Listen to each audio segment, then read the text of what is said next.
All right, pot of gold, friends and family, welcome back. I'm Brett. I'm here with Mike, Grant the intern, rocking his Stella Blue. I love that there's a race between Hugh and Gerald every time in the chat to be first in there. Shout Oh, out they're to the already real in. ones.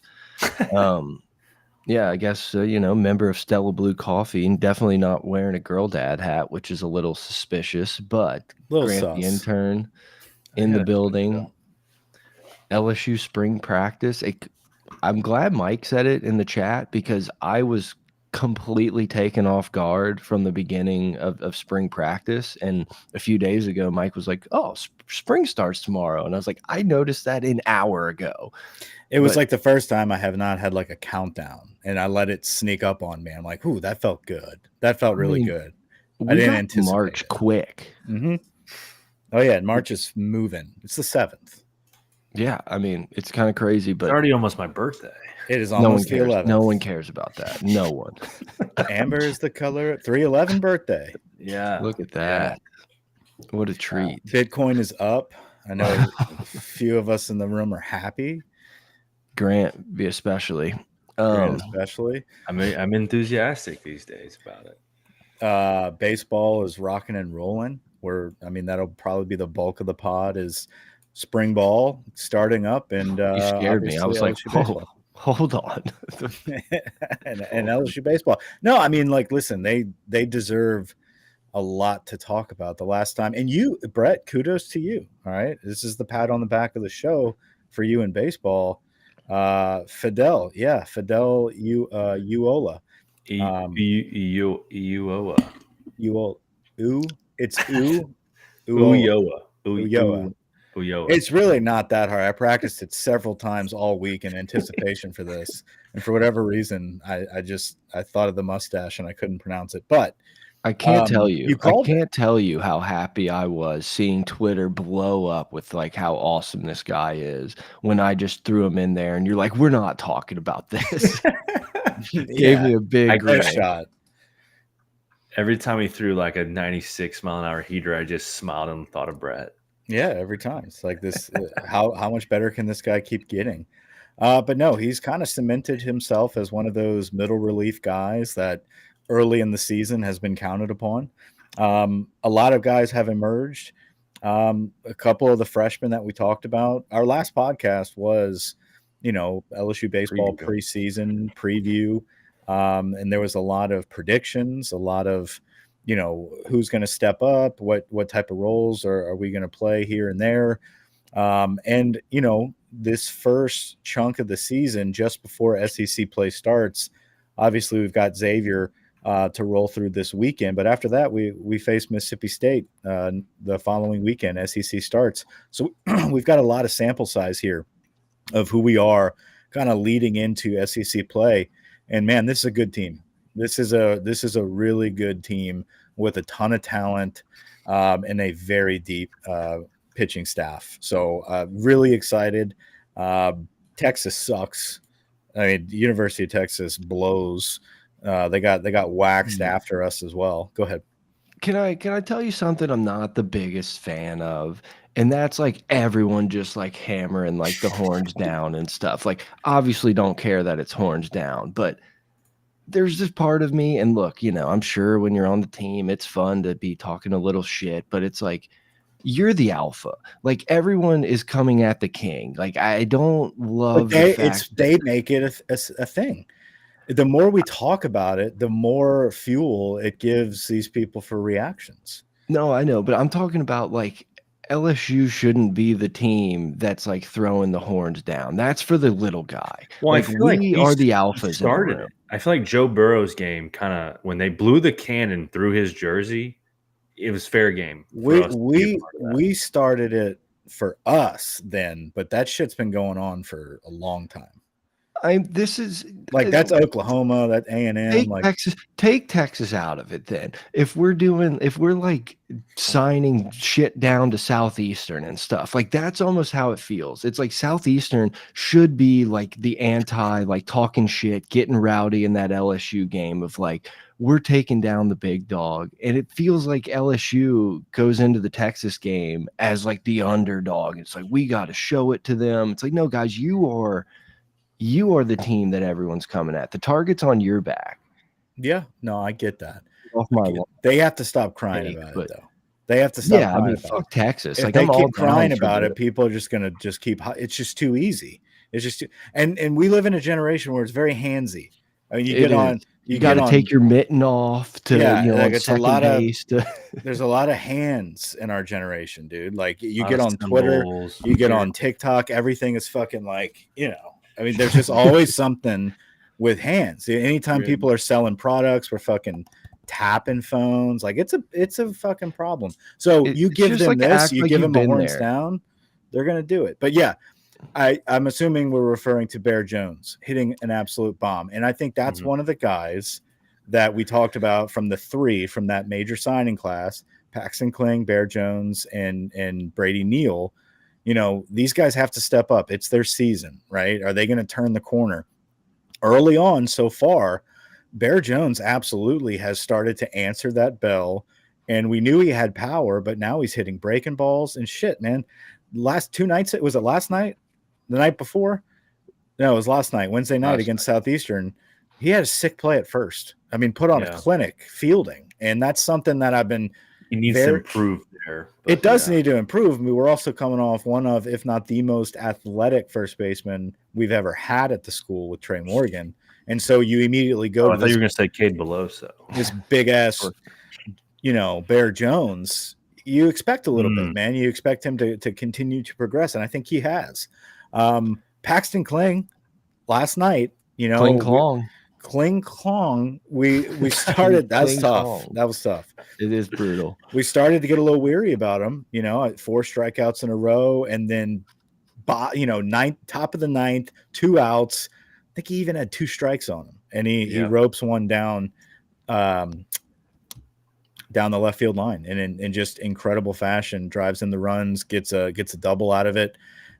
He's flying in the outfield, literally. He's got to come up with that ball. And then Brady Neal is finding his groove behind the plate as well. So the guys that you were hoping could start to step up this season, you've seen those glimpses from all 3 of them in this beginning of the year run so far. And there's definitely one that has gone above and beyond expectations, and we talked about him briefly, but that's Stephen Milam. I mean, he's obviously been, I would say, arguably our best player, most important player, especially offensively and defensively. He's pretty filthy out there defensively. As a freshman, he's just making, like, we had Gavin Dugas as our second baseman last year.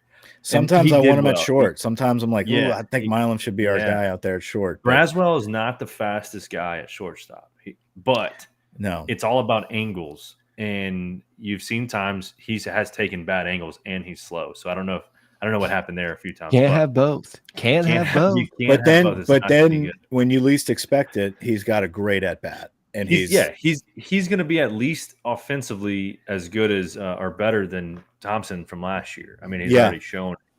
Thompson, it is a drop off defensively from Thompson. Thompson was a pretty dang good, at least last year. Thompson was stellar. Obviously he had his rough game in the College World Series, then he came back as kind of a hero the next day and really had a hell of a time. But you're right. I think Braswell certainly looks like a guy that, he's in there. He's part of the lineup. But then there's times where the throws are off. He's kind of slow to get to the ball a little bit. Then you can tell that there's objectively there's a difference, a noticeable difference at shortstop this season. But behind the plate, he's swinging the bat well. So you can't really justify moving him out. Milam, no. Milam is definitely a guy that we mentioned in our last podcast, talking about the 2 freshmen, Jake Brown and Stephen Milam, as the guys that were kind of making the most noise. And then you group that on the pitching mound, obviously, with Cade Anderson. Those were the true freshmen that have been making noise. Everyone was hyping Jake Brown as he's going to walk in and be the stud right out of the gate, which I think he's contributed every game in some form or fashion where he hasn't screwed up. Like he's done really good for being a true freshman. Milam has just come in and completely taken over and said, from both sides of the plate as a switch hitter. As a switch hitter, little monster Milam, man, little Steven. He's a baller. And then Cade Anderson on the mound, just an absolute dealer as a true freshman. Coming off of an injury, missed his whole senior season. So we're I think keeping him in that routine and the midweek starter is where he needs to be right now. But once we get deep into SEC play, look for him to be very involved in the weekends. Yep. Itching to kind of get into spring practice, but I know it's early. It's like, wait, I got a couple more things real quick. Couple more things. No, I was going to say, obviously I'm not like super locked into every game, and it's early and the competition is not what it's going to be in a month. But it feels like this is as strong of a pitching group. Oh yeah. As I can remember, or as anyone could really have. Like this is, and guys get injured every year and it looks different 2 months from now, whatever. But at the moment, it looks like a squad that can just carry you in a lot of games and get you late into the season, that when you can just throw this many guys out there. The really good sense of security that makes us feel that way, I think, is the emergence of Gage Jump. I think if you don't have Gage Jump, it's like, yeah, great. You pulled over a Friday starter in Holman, like that's amazing. But you know, who's the other guy?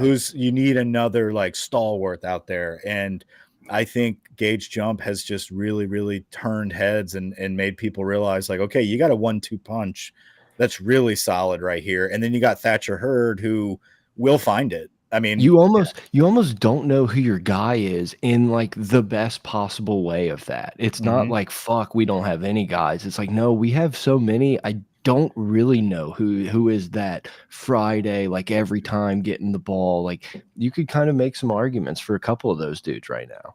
I mean, go ahead. I was just saying, let's think about it this way. Last year, I would say you had about 7 trusted arms and you won a national championship. And those were Skeens, obviously, could have the ball. Ty Floyd can have the ball. Nate Ackenhausen could have the ball. Gavin Guidry could have the ball. Griffin Herring. As the season went on, Griffin Herring, I would have trusted him in a moment. Riley Cooper and Thatcher Hurd. Everyone else was like, I don't know if we can. I don't know in this situation if we want, you know, Christian Little or Javen Coleman even. Like they did step up in certain times, but this year, I mean, there's at least a dozen guys. You know, that I would. Samuel Dutton, like he's had 4 appearances. He's got a 0 ERA. Like I don't care who he's pitching against. Lore is up and down, but like when he's on, he's great. I'm not worried about him. Same thing with Ackenhausen because they've been through those gauntlets. Ackenhausen is our next best guy after Cade Anderson. But after the starting 3, I think Nasty Nate is your next. Like having him come out last night to just lock down the bottom of the 9th. They had no shot. Like when Ackenhausen ran out there, it was just total dominance, 3 up, 3 down, game over. See you later. Our team don't mess around. No, and Jay really emphasized like, I wanted to throw some good guys. Like this is a really good Southeastern team. Like they beat ECU. ECU, I've got ranked in the top 20. So I mean, like this is okay. Here's the thing, I've gotten really serious about baseball. Like I've been watching a lot of ball. And I'm not talking LSU baseball. I'm talking like across the board.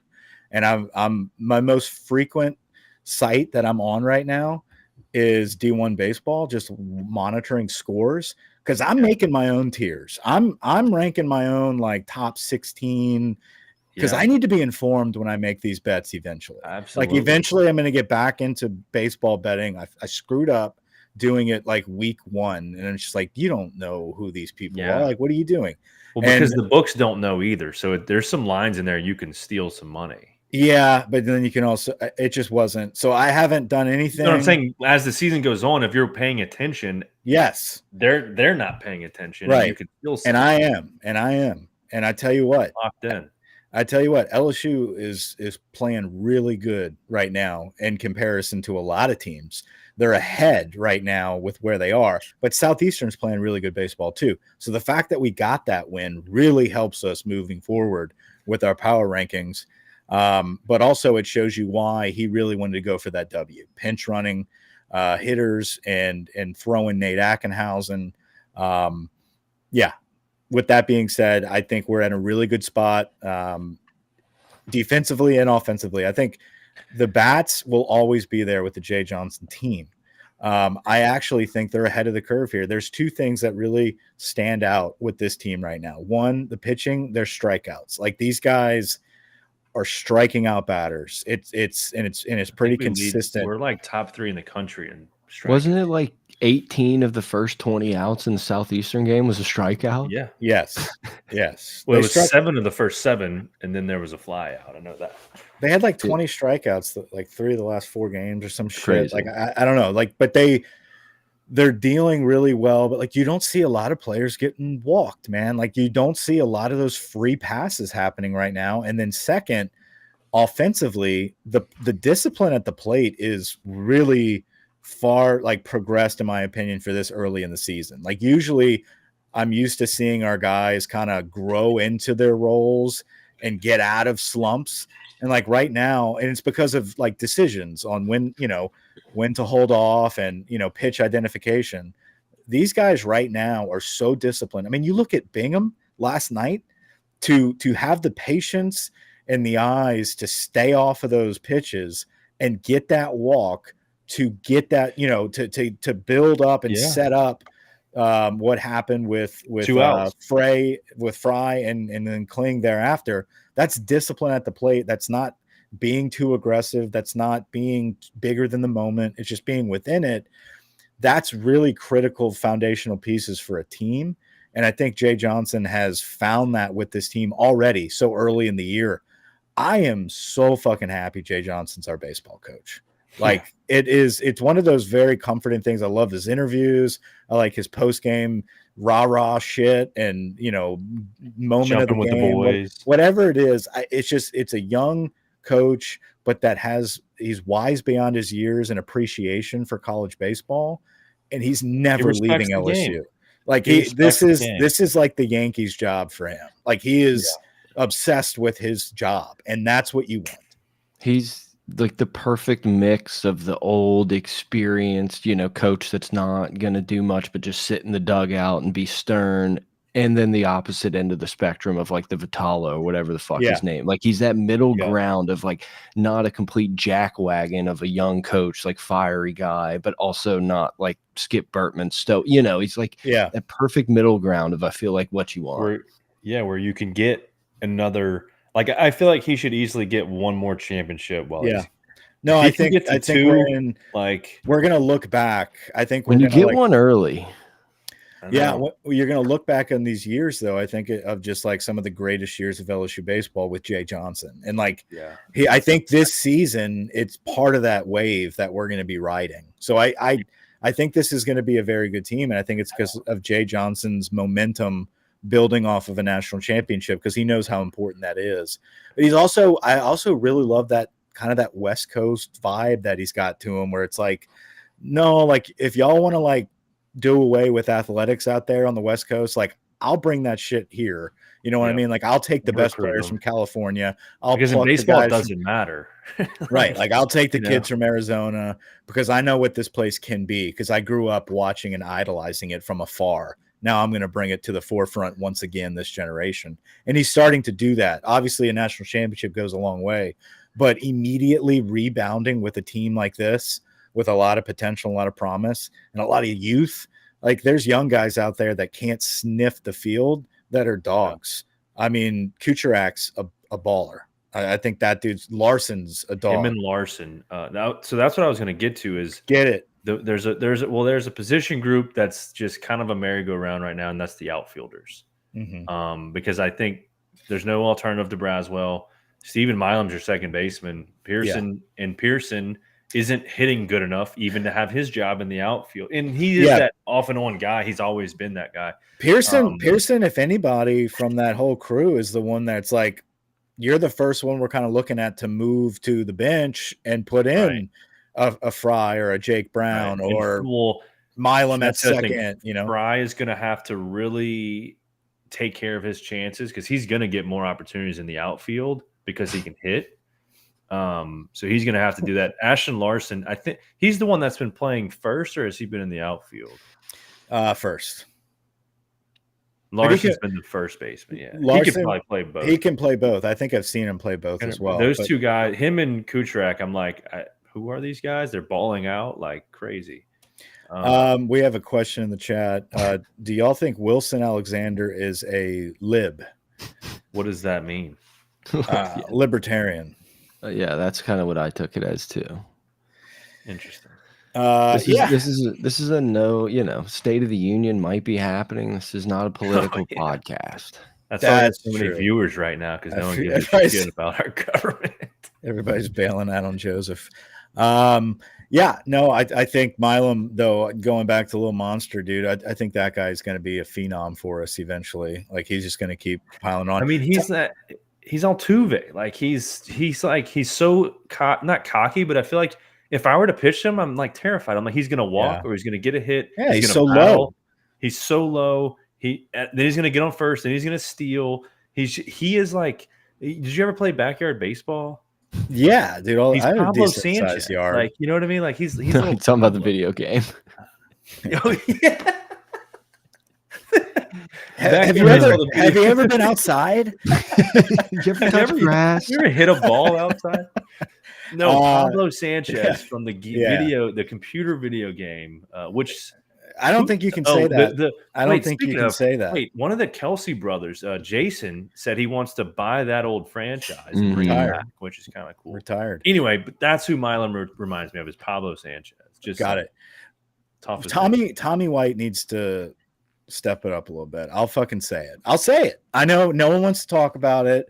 Everybody's like, oh, he's hitting 320. Like, yeah, but like he should be hitting way better than that. Like, that dude is trying so hard to swing for the fence every time. It's like, Tommy, relax. Just put it out there, dude. Get a run. Just get a RBI. Like, pop it out there. Stop hitting into fucking double plays. He's way out in front. So he's so anxious. His timing's a little bit off. He's way out in front, hitting up everything, into the shortstop. But then when you notice, when he gets 2 strikes, he sits back. He almost takes a pitcher's head. He rips tits up the middle. Yeah. Right? Or like, he needs to get back to, but he's missing, sitting back and hitting home runs to the right side of the field. Yeah. And it's going to happen. Last year, he didn't hit a home run until game number 10. That's what what I was saying. Like, with all that being said, he is the last guy that I would move out of the lineup. Like, this dude is never leaving. He's the best. You don't have a third baseman, so no, Milam could do it. Oh, I thought you were going to say Nipple. No, Milam could do it. I'm out on Nipples. No. Anyway, dude, the announcers like go real hard in on the Ipple. Yeah, the ones that don't know how to pronounce it, for sure. I love Mac Bingham's game. He's just like this quiet, like, steady Eddie out there, makes good plays. I'm expecting more out of him too. I mean, he's only batting 300 right now. But I think he'll get better. Like, he needs to be in the lineup. Only batting 300? Yeah, he is, because I think he's had a couple, like, 1-for-4 games that have dropped him. But okay, well, you might see some rotation there then, because he's kind of been he's not locked in. Yeah, but he has been up to this point. Like, Pearson's been the one. Pearson and Jake Brown have been the one kind of moving around and Kling. Bingham hasn't really moved. Bingham hasn't started 2 games out of 12. So he started 10. So it's Bingham, Brown, Kling, and Pearson. I mean, 3 of those 4 are going to be your everyday starters. And then out there you got Fry behind him. Yep, Fry, and then potentially Rudell and Larson, whatever. Milazzo, fuck. Too bad he can't do something else. He's batting, Yeah, he does. But he hits pretty well. I think we got a lot to look forward to with this baseball team. I'm excited to see what we can do against Xavier this weekend. And then we've got – I really hate how the schedule looks before we play Mississippi State. You get through Xavier, and then you got 2 games in a row against North Dakota State. I think it's even – is it a Monday, Tuesday, or Tuesday, Wednesday? Oh, Tuesday, Wednesday. Next week? Yeah. Yeah, North Dakota State is Tuesday, Wednesday, 6 o'clock, and then there's a 1 o'clock on Wednesday. It's dumb. So midday. Jay's checking the weather too much. Exactly. He wants to protect arms. West Coast guy. I'm going to go through a handful of teams that I've been looking at. All right. I'm gonna talk about Oregon State is a team that I feel like they're playing really good ball right now. LSU, obviously, Wake Forest, TCU is a team that's been making some noise. I believe they're still undefeated. Arkansas, I think everyone has them at like number 2. I think they're definitely a top 5, 6 team. But their bats are not as hot as I would like them to be. I wouldn't like them to be hot. Let me take that back. But if it comes to, ranking them up there in the top 2, you're going to have to Who'd you just say? Arkansas. Arkansas, yes. Yeah, because they got a freaking ace up there. Crazy pitching staff. And then same with Tennessee. Arkansas and Tennessee, I have right there at what was that, 5 and 6. Florida dropped the game last night to, who did they drop it to? Central Florida. I think it was UCF. A&M's playing good baseball. The other team that I really like right now is Virginia. Virginia is putting up some freaking points. I think they put up like 26 points last night against somebody. So points? Yeah, runs. Yeah, so I'm saying 26. You would think, I'm talking about basketball here with the points, but no, we're talking about runs. Anyway, followed by Duke, Vanderbilt, Clemson, North Carolina, Texas Tech, and Coastal Carolina. North Carolina's got like 6 teams in the top 20. It's crazy. Yeah, that's how it goes. But anyway, I think that'll do it. We will probably meet back again after SEC play ensues. No, it's football time, dude. Hold on. Yeah. I think all million of these people are in here to talk some football too.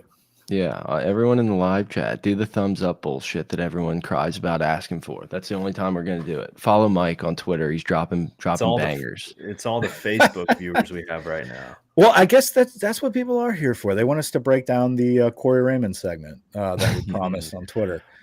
So, yeah, I mean, obviously we can start there. It seems, I don't know if you've seen this, like in the last hour or two, Twitter has kind of taken a buzz to is the Brian Kelly overrated, or who's more overrated? Really? Lincoln Riley, Brian Kelly. It's popping up. And so it kind of wanted to bring me back to what was posted in the group me 3 days ago, where The Athletic and Pete Thamel and everyone's coming out with their top 25 coaches going into the season. Mike was completely right. It takes you aback not seeing Nick Saban on that list. But what the fuck are we doing having Lance Leipold and fucking Kalen DeBoer 3 and 4 in all these lists? We have completely fucking lost our minds, where we're just gonna be like, oh, well, fuck, he was 8 and 4 at Kansas. This is the 3rd best coach in college football. Oh, well, fuck, he was the OC at Indiana and had a 9th-year quarterback take him to a title run. Fuck, let's put DeBoer at number 4. No one's getting the NCAA game and being like, I'm doing DeBoer and Lance Leipold's fucking career path dynasty mode. That's not happening because they're not that great. They don't deserve to be in the top fucking 5. That's not what that is. Dude, you can make your arguments for fucking Dabo. He's got the hardware. Don't start talking to me about guys that just made the playoffs. And all of a sudden, because you got the Bama gig to follow Nick Saban, all of a sudden you're a top 4 coach in college football. It makes the casual viewer think that the college game is illegitimate because they just kind of view it as who's the flavor of the month? And we're going to put them as an all-time great? Get the fuck out of here. It's insane. This is just going to be such an old takes exposed type of thing. I think both of these guys are good coaches. I don't give a fuck where Brian Kelly's on the list. He's 6th on most of these lists. Sure, I think it's fair to say that Brian Kelly should be ranked higher than the dude who's been decent at Kansas, but I don't care. That's not the point. James Franklin hanging out at 7, just perfect spot. Casual. In a disgrace to Lane. I think Lane's 22 on a lot of these lists. It's is he? If you want to tell me it's hey man, we got Lane at 5, we have Norvell here. It's okay, I'll take it. I'll listen to it. But it just I don't know, man. I've said it on 17 different podcasts, but it blows my mind that every media member talked about how it's just not going to work at LSU for Brian Kelly because of the culture fit, the assistant coaching tree. And DeBoer rolls into a pretty average. Like, it's just not really, I don't know. I think taking the Alabama job's a pretty shit job.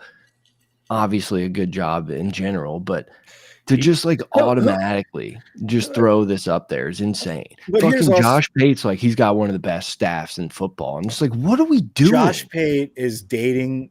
I know, like, I'll think I'm joking. That's a real thing. I know. Josh Pate is really dating the beat writer at Alabama, and this is Josh Pate. So who's the? I don't know her name. Yeah, I don't know her name.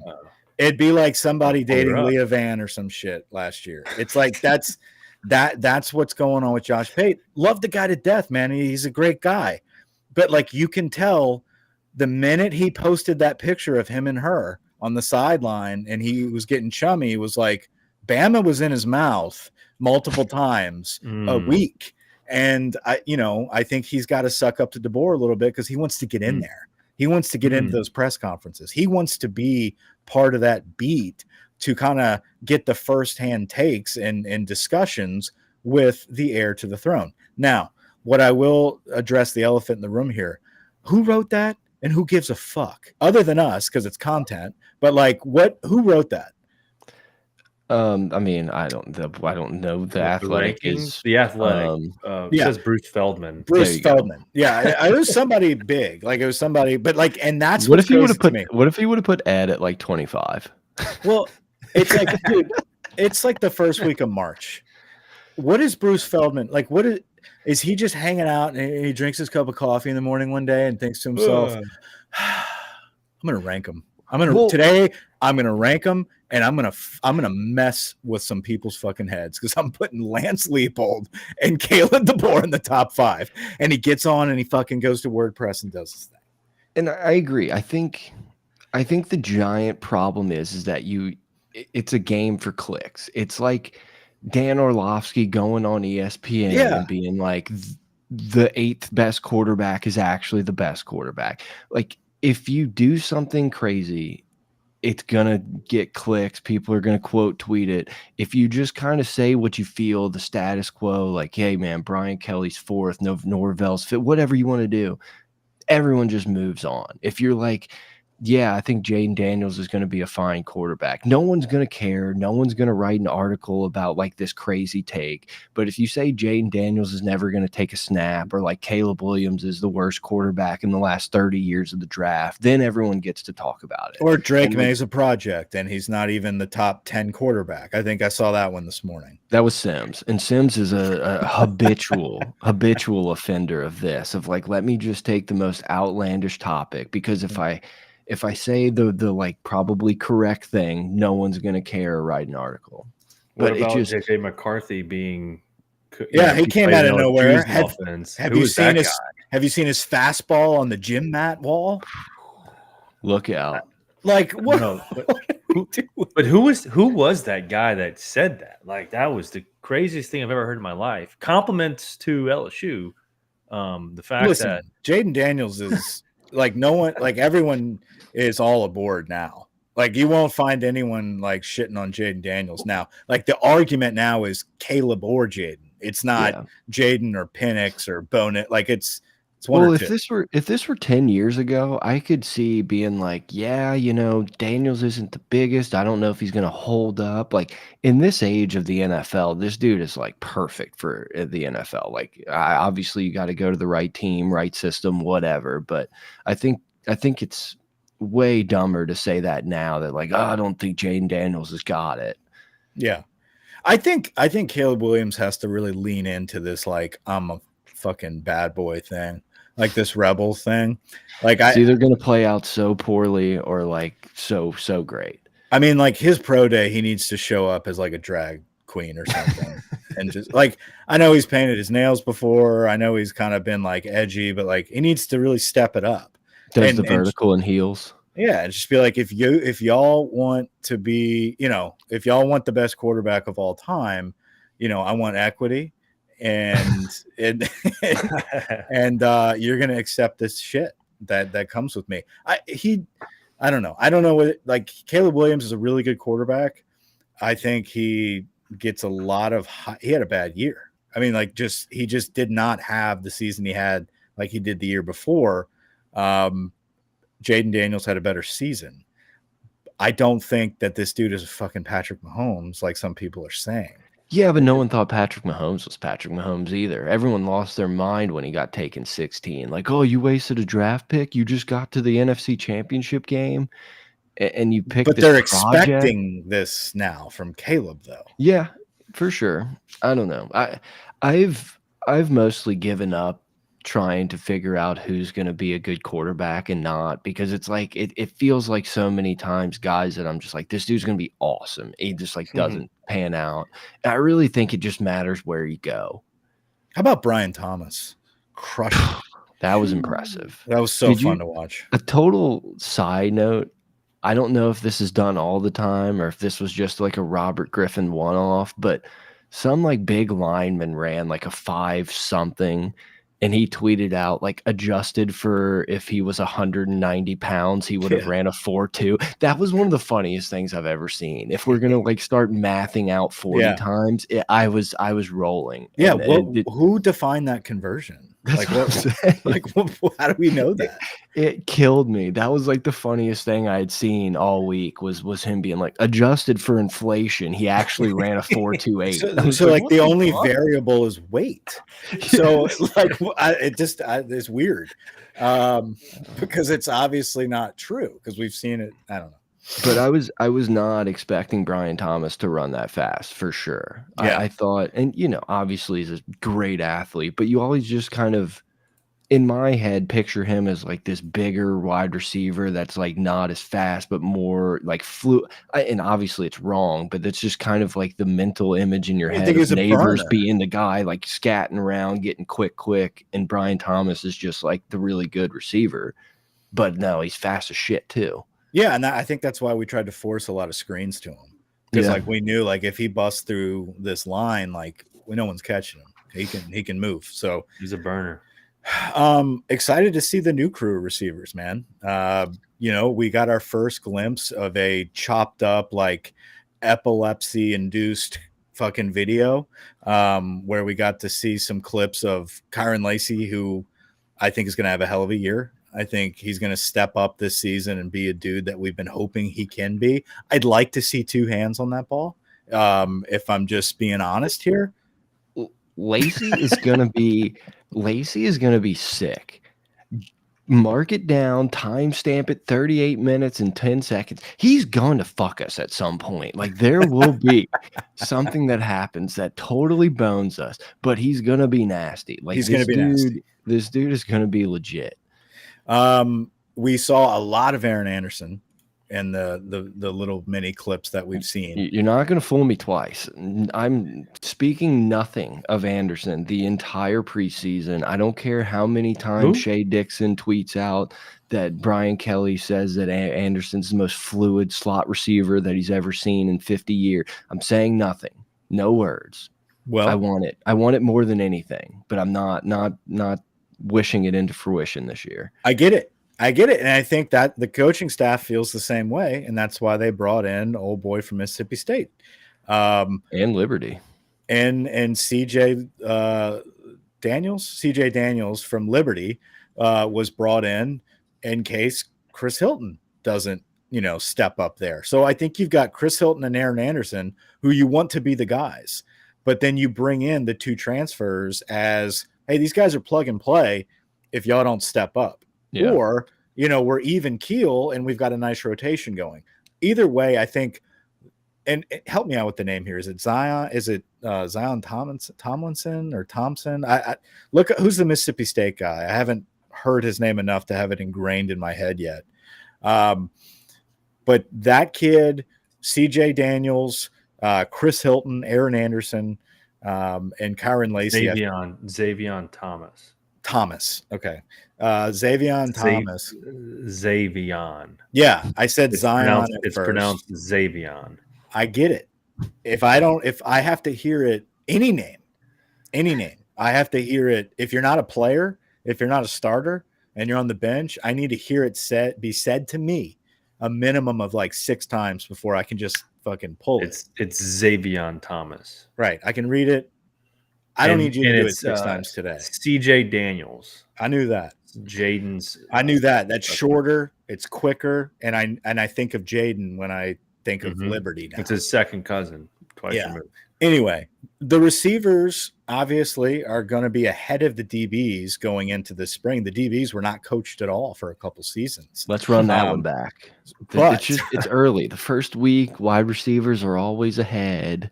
Yeah, but we saw the grandfather out there. We saw Godfather Corey Raymond with a new look. He's wearing the glasses this time. We're not talking shades. We're talking indoor spectacles. He's got the Warby Parkers rocking hot, and there's a maturity in his demeanor that I feel like we haven't seen from Corey Raymond, and I'm excited to see this. It's like, I'm here. I'm not going anywhere ever again. I'm happy to be back. Let me put on a pair of glasses. Can you mute the video? I'm done. I thought there was something going on outside my house. I was looking. I thought I did mute it. Yeah. It's exciting to see Corey Raymond out there. What's more exciting is seeing Blake Baker involved with everybody, being over there with the safeties at times, really getting into it with the linebackers and really getting detailed on drills. I know, listen, and this is probably complete horse shit. This is absolute bullshit what I'm about to say, so just forget it. Scrap it, forget it. Say it anyway. I don't know if I remember seeing this type of like detailed warm-up drills the past couple seasons from the defense. Like, I feel like the attention to detail in a 15-second clip is more than I've seen from fucking Bozo the Clown squad the past 2 seasons on defense. I don't know. Maybe it's just me. Maybe it's hopefulness. Wow. Yeah, I mean, watching all the clips today, I was just like, we're going to be sick. And then you start thinking about the defense, and, everyone's kind of up in arms about Harold Perkins at linebacker again, which, like, I want him with Blake Baker. I want him to let him figure it out. Do the Damon Clark, like, hey, this dude, we don't know. All of a sudden he's a stud. Take the stud and do that again.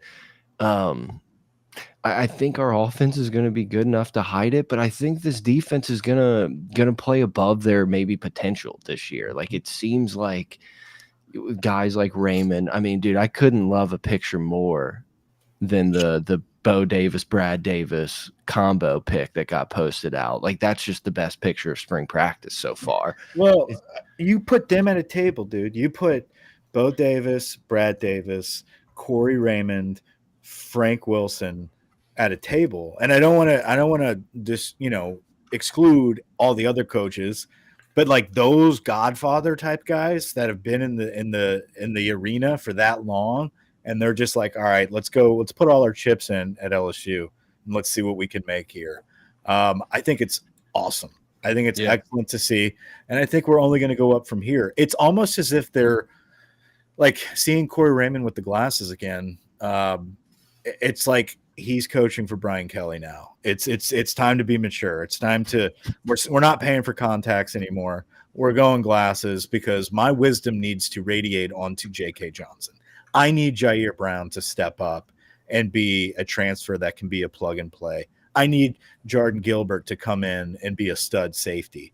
I need to develop Toviano and Ashton Stamps.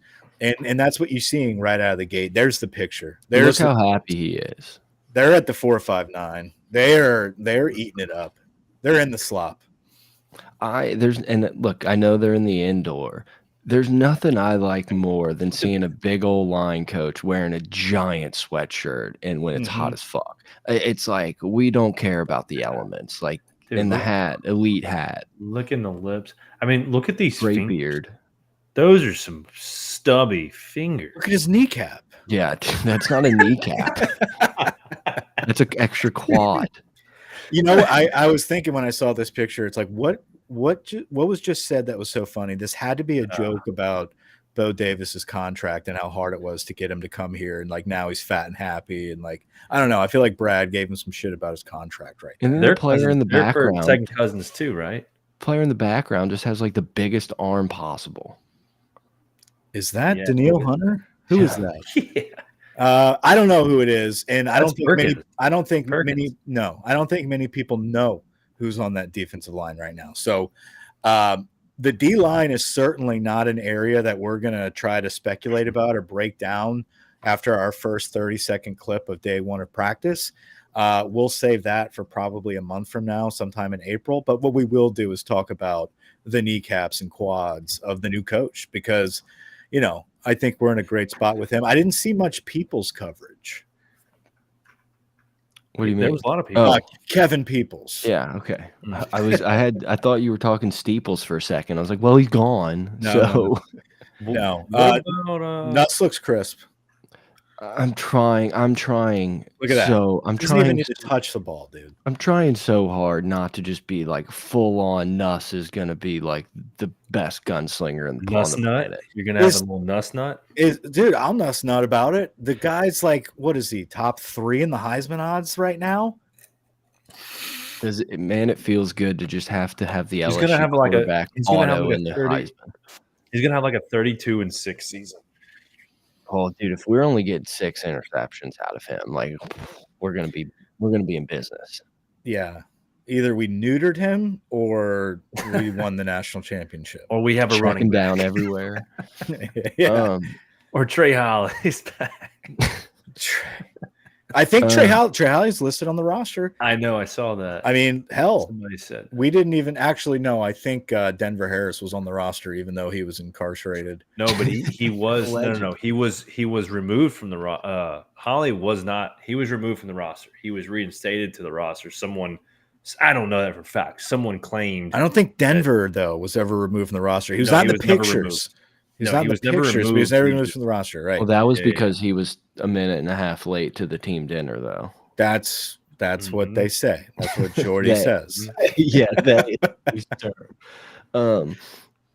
listen to the Brian Kelly press conference. One of the only real takeaways, he talked about Sampson needing to get a little bit more physical off the ball, but kind of the big takeaway was saying that this is by far the most player-led team that had at LSU.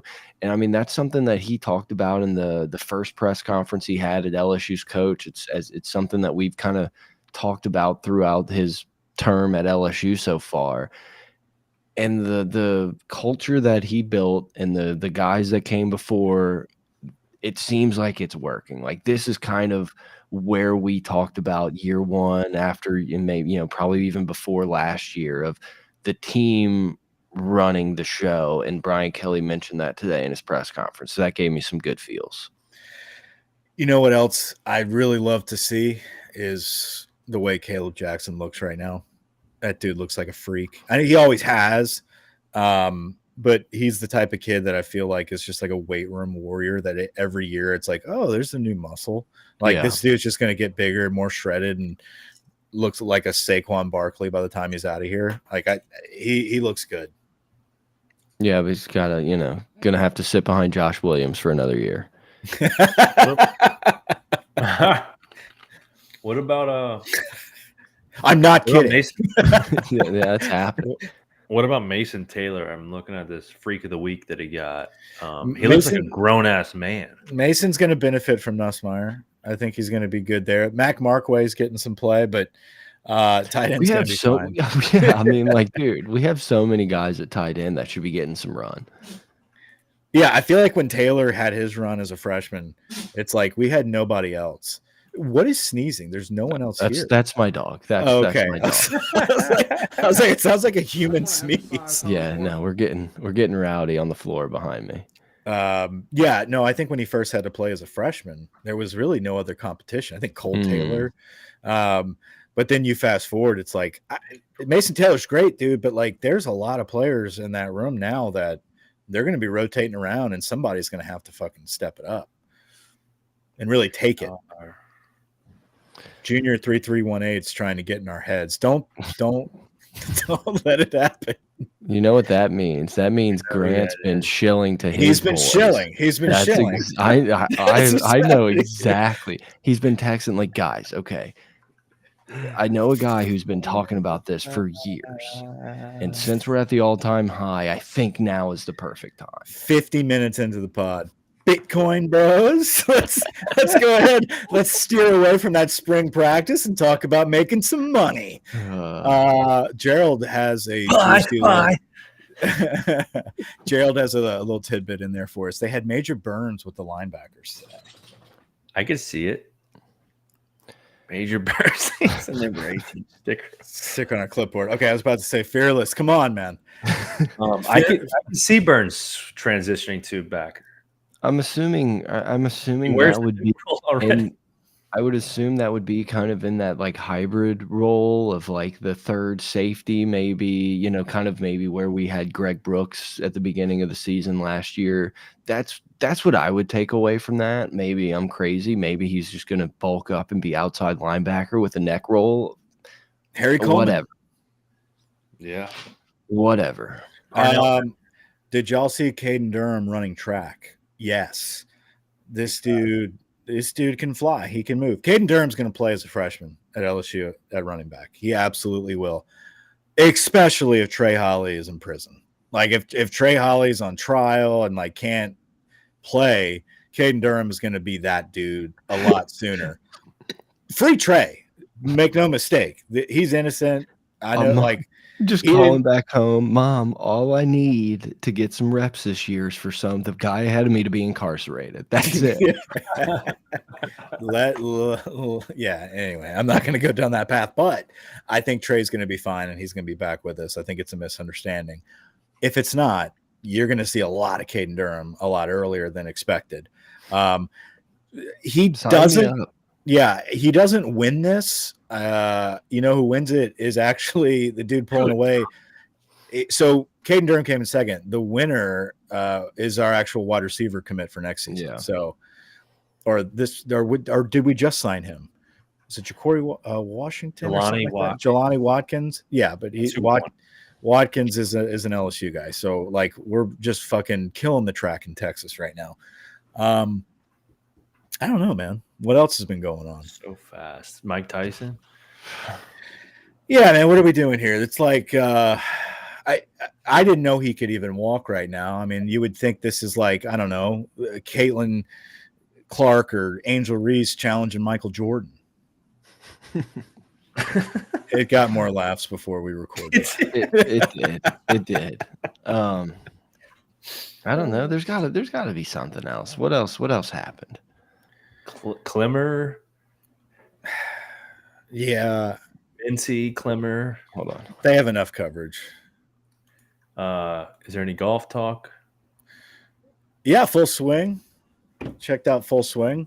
I haven't got to dive in. Yeah. Look at Lee. Brett's dog knocks on the door to come back in 3, 2, 1.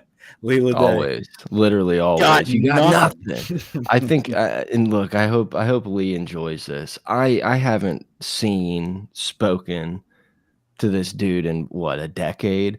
I think about Lee at least once a week. Wow. It's just such good memories from that like day and a half we spent together. No, Lee's a great guy. I need to make it back to the duck camp. I haven't been in 2 seasons. They probably think I hate the place. I need to get back. I love it. Mike, that beard's looking nice. I appreciate that, JR. My dog. JR, I'm not even gonna flip it around and give the right pronunciation. But he's always got a nice scalp going, a nice head of hair, dude. He's got a good head of hair. Beard. So I chatted with that. He's always got a good beard, but he's got a good head of hair too. Got a healthy beard that's the color of Texas orange. Houston orange.